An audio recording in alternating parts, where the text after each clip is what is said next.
Let me show you all gestures that we have available on the Samsung Galaxy Watch 9. So let's just go ahead and jump to settings, and then we can go to buttons and gestures.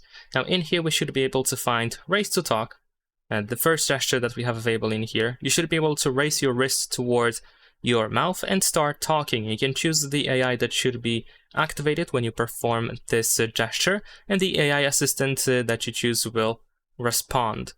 And here, of course, we can turn it on or off. Besides that, we have double pinch and shake, and also there is the knock knock gesture. We can go to gesture tutorials in order to find out how they work.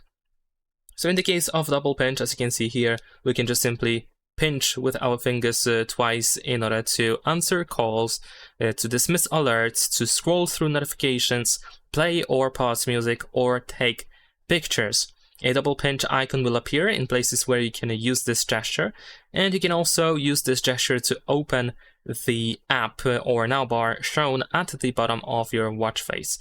You can tap on a try it if you want to learn how to properly use this gesture.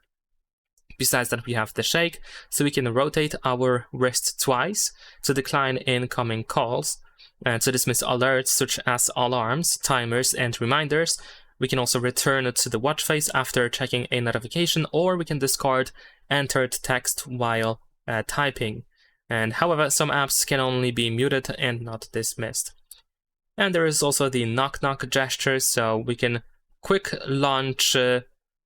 We can use this gesture to quick launch, so we can make a fist and bend our wrist down and then up twice, like your fist is nodding. And of course, for each of these gestures, we have some settings. So there we go. If you, for example, activate the knock knock gesture, then over here you should be able to decide what should happen when you perform that gesture. And that's pretty much it. Leave a like and subscribe.